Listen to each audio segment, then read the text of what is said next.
Hello everyone. So today we are going to see the lead code problem, and the problem is longest continuous subarray with absolute difference less than or equal to limit. So the problem statement says that here, given an array of integer nums and integer limit, return the size of longest non-empty subarray such that absolute difference between any two elements of this array is less than or equal to the limit.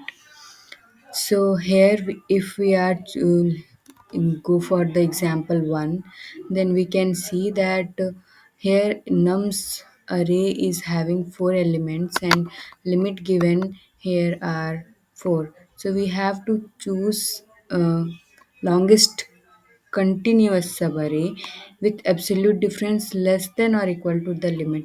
So let's suppose we if we when we start from 0 and only one element taken, then absolute difference between maximum and the minimum, which will be the same 8 and 8, is 0, which is less than 4.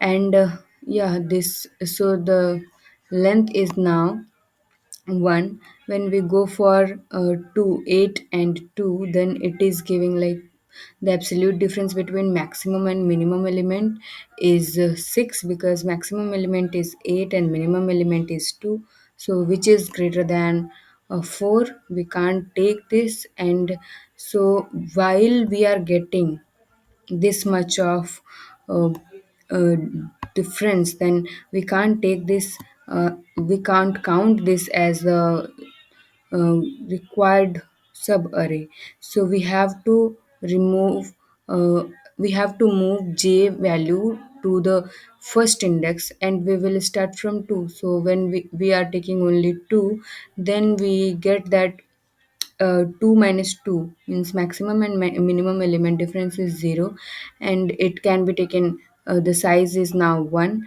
And when we move for the second index, then now maximum and minimum element difference is 2. We can take this length subarray. So now the length will be 2. After that, when we are going for 7, then maximum element and minimum elements are 7 and 2 consecutively, and the difference between 7 and 2 will be 6, which is greater than 4, so we can't even take this one. So the maximum l- continuous subarray length is 2, which is fulfilling the requirement. And when we are going for the second example, we can see the same here also. So when we are going to take 10, it is giving 1. Then when we are going for 1, the maximum element is 10, now minimum element is 1, so difference is greater than 5. We can't take this, so we will increment j value for to 1. And now I and j value are at the same position, and maximum and minimum elements are same, so difference will be 0, and we can take the size as 1 as per now. When we are going further, now 2 is the maximum and minimum is 1, so the difference between these two is 1, and we can definitely take this because it is the difference between these maximum and minimum element is less than the limit.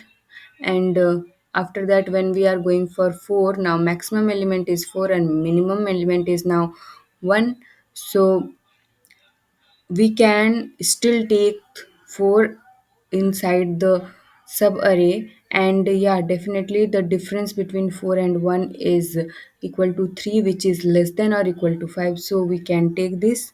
After that, when we are moving to 7, then now minimum element is 1 and maximum element is 7, so difference between these two is 6, which is greater than 5, so we can't take this.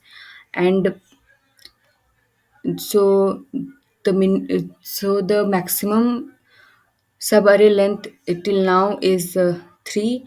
Now we will increment j value to 2, and now we are having these elements inside the subarray, and now the minimum element is 2 and 7 is the maximum element. So this difference the difference between 7 and 2 is equal to 5, and we can take when it is less than or equal to. So yeah, this is a required subarray, we can take this.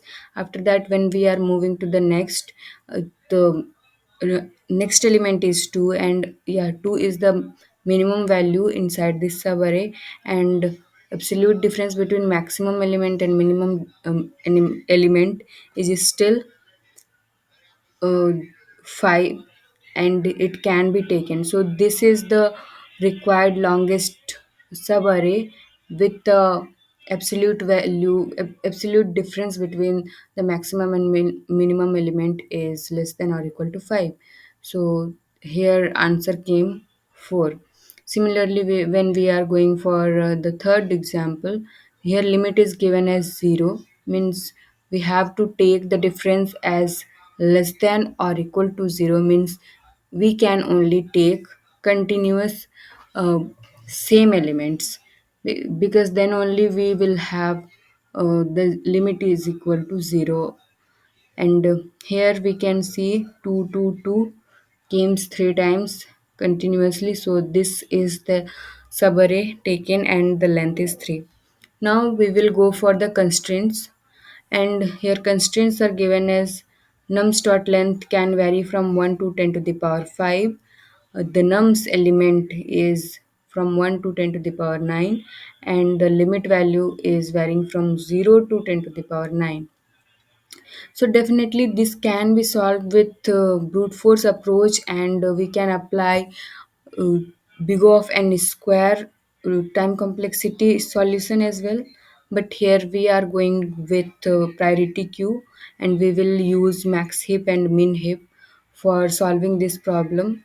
And we will apply sliding window with priority queue, means heap concept, and we will solve this problem. So here is the code. Int n is equal to nums dot length, and we will define priority queue of min heap and max heap. In Java, whenever we are trying to get max heap, by default the priority queues in Java are min heap. So to convert it to the max heap, we need to give it as collections dot reverse order,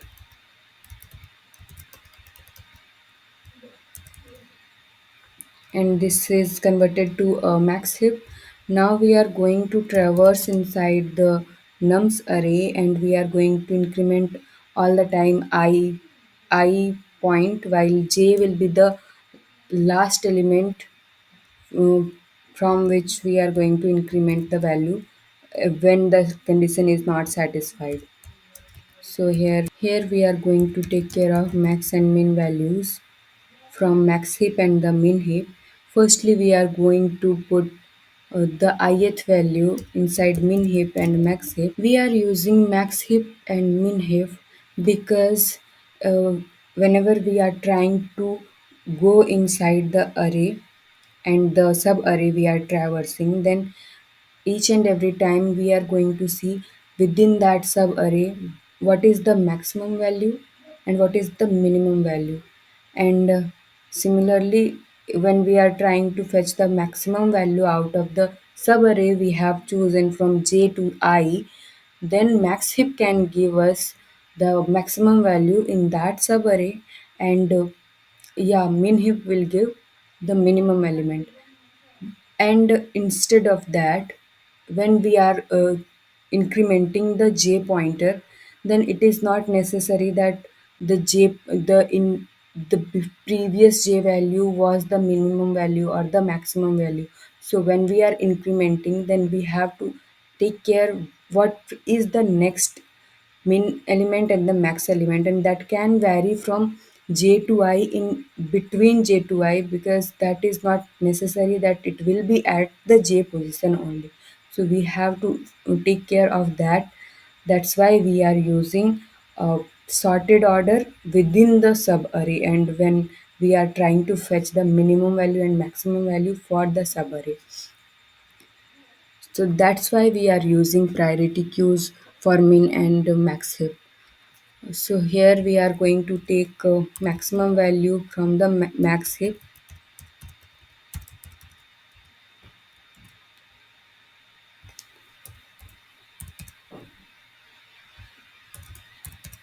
and the minimum value from the min heap. Now we will continue it uh, if the max value and the min value difference is greater than the limit, then we are going to quit this while loop, break this while loop. Otherwise we will sorry, until the max and min difference is greater than the limit, we are going to continue this while loop. And yeah, obviously the j values should be lesser than I, as well as the max heap and min heap should have element inside that. Until that we are going to do this while loop. So inside this while loop we are having three conditions: that the max heap is empty. We will check whether it is empty or not. If it is empty, then we are going to break this loop. Otherwise, if j should be less than I, and obviously max minus min, uh, until max minus min is greater than the limit, we are going to remove the values of max heap and min heap, and increment the j value. So before incrementing j value, we are going to remove this uh, value from min heap and max heap, nums of j, and we are not just picking out the upper value, we are removing the nums of j value. So this removal will take big O of n time complexity, and yeah, this is not in log n, it is taking big O of n time complexity.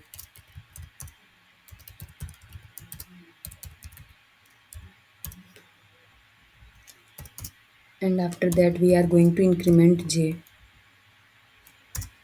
and if max minus min is less than or equal to k, then we are going to update the answer with the answer comma the j, sorry, I minus j plus 1.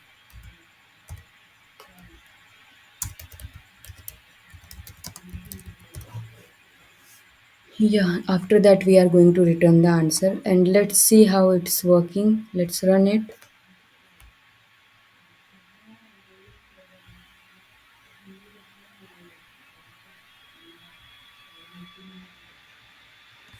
So sorry, here should be p should be capital.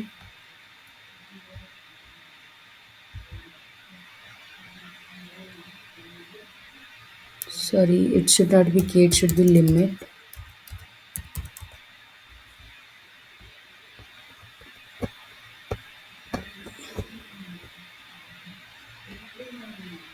Here we are having a wrong answer inside this. Let's analyze it and try to figure out which what is wrong here. Yeah, obviously from here, after removal of nums of j from min heap and max heap, we have to take care of the maximum value and minimum value, maximum and minimum current value, because we have removed jth position value, so we have to take care of that. So min heap, sorry, here it should be max heap dot pick, and similarly for the min value. Yeah, now it got accepted. I was not taking care for the max and min. After removal we are taking max heap and min heap to get the minimum and maximum value after the removal of the jth position. So let's submit it.